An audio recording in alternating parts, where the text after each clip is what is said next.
While we often talk about lines like Muscle Mutts, Food Fighters and Cyborgs as being some really obscure and forgotten toy lines, I really think those fade in comparison to the ones we are talking about today. Here are 6 toy lines that are so obscure and so rare that you're probably never gonna see a single one of them in your entire life. Toys have been around for thousands of years, long before plastic and batteries. Ancient civilizations like Egypt, Greece and Rome had simple toys made from wood, clay and stone. Kids played with dolls, miniature animals and even tiny chariots. These early toys weren't just for fun, they often reflected everyday life. Fast forward to the 19th century when industrialization revolutionized toy making. Factories made toys more affordable and widely available.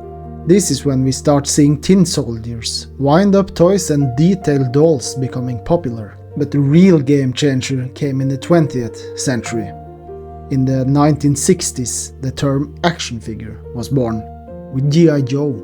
Companies started marketing dolls specifically to boys, adding articulation, accessories and backstories. Suddenly toys weren't just objects, they were characters. Then came the explosion of pop culture in the late 20th century. Franchises like Star Wars transformed action figures into collectibles. Kids could now bring their favorite movies and TV shows to life at home. And while toys have evolved alongside culture, not every franchise became a household name. For every G.I. Joe and Star Wars figure, there are dozens that quietly disappeared. Strange ideas, forgotten licenses and experimental designs that never quite caught on. So let's dive into a different side of toy history.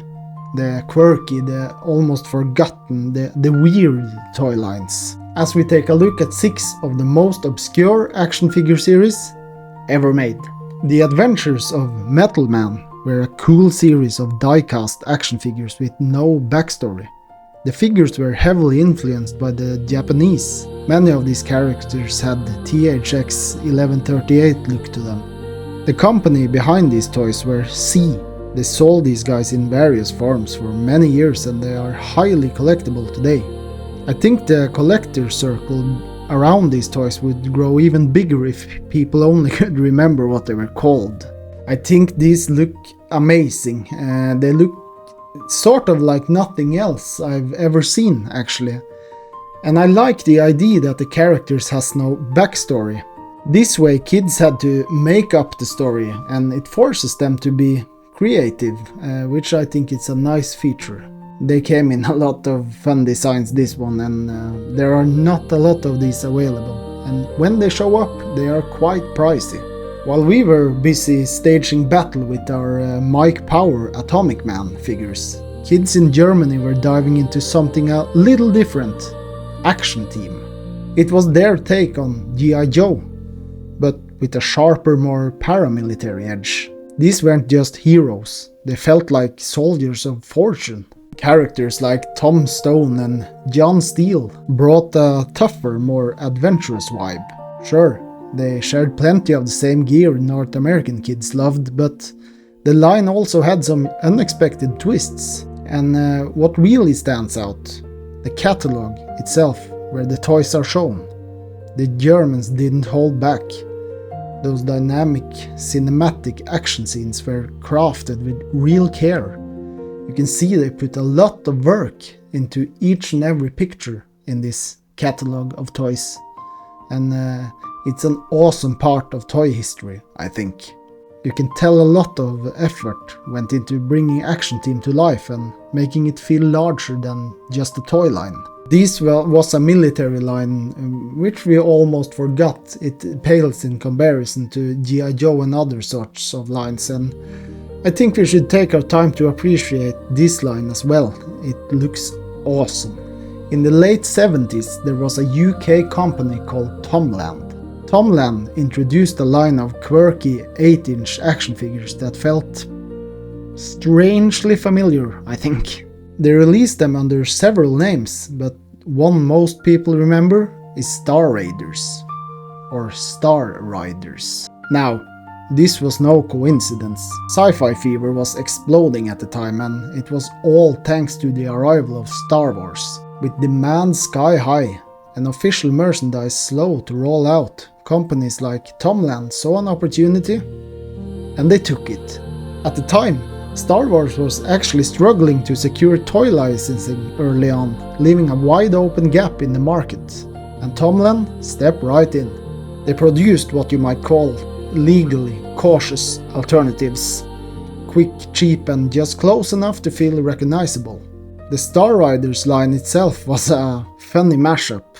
You had recycled figures from their famous Monsters range, which borrowed heavily from earlier monster toys, alongside characters from creatures from the other worlds, a line clearly inspired by the popularity of Star Trek.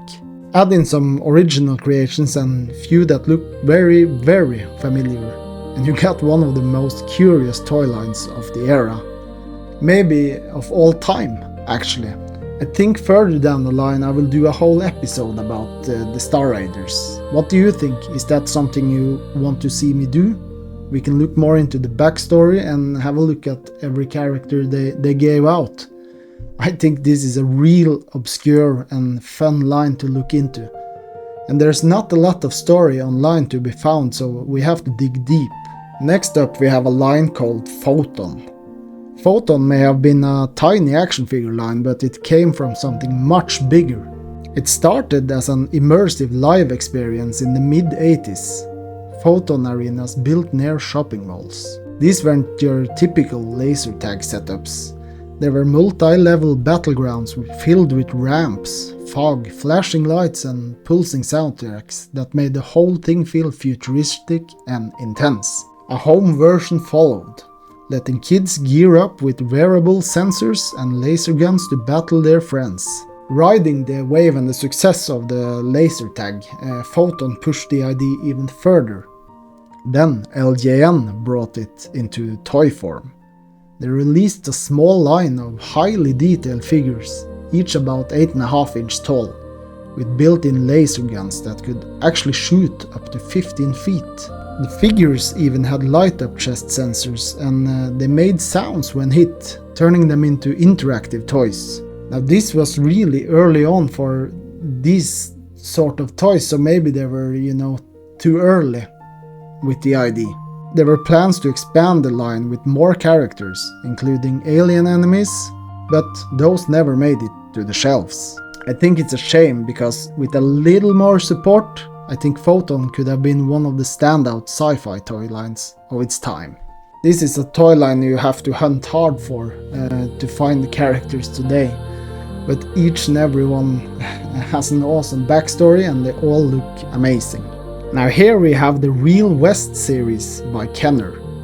In the late 1970s, Kenner took a chance on a line of action figures based on Butch and Sundance, the early days. Unfortunately, the movie didn't really connect with the audience, and neither did the toys, but the figures were too good to just throw away.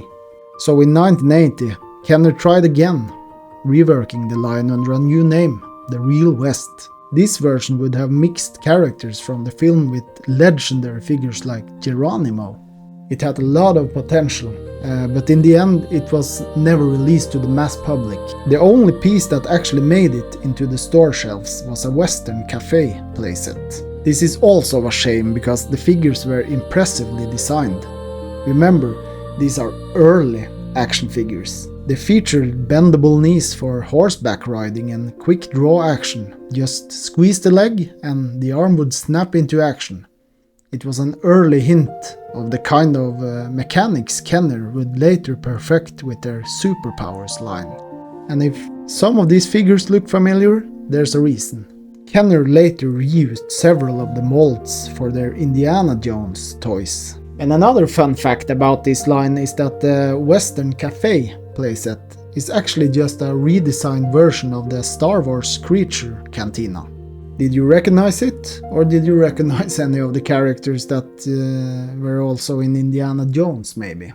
Now I think we're getting into maybe the most obscure one. This is the Martian Chronicles. In the late 1970s, Charles Fry's Productions, the same team behind the TV version of Spider-Man, took on an ambitious project, bringing Ray Bradbury's The Martian Chronicles to television as a 6-hour miniseries event. When it premiered, it got mixed reaction, with one of its toughest critics being Bradbury himself. Still, despite a slower pace in places, it's a fascinating adaptation with a unique style that really stands out.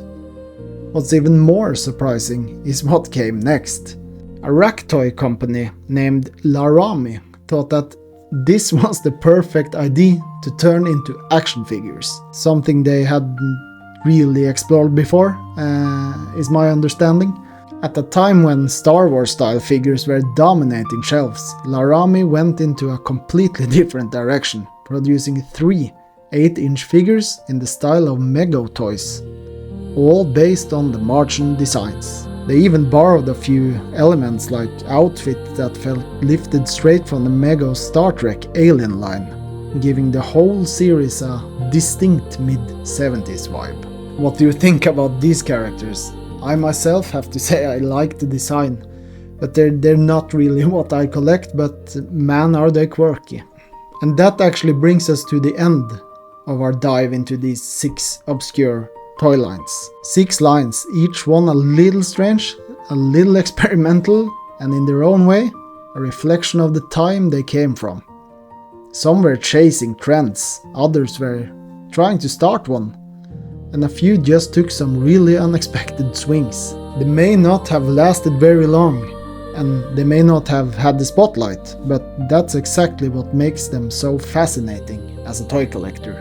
These are the toys that slip through the cracks, the ones that make you stop and say, wait, did this really exist? And honestly, for me, that's a part of the magic of being a collector and looking back at the history.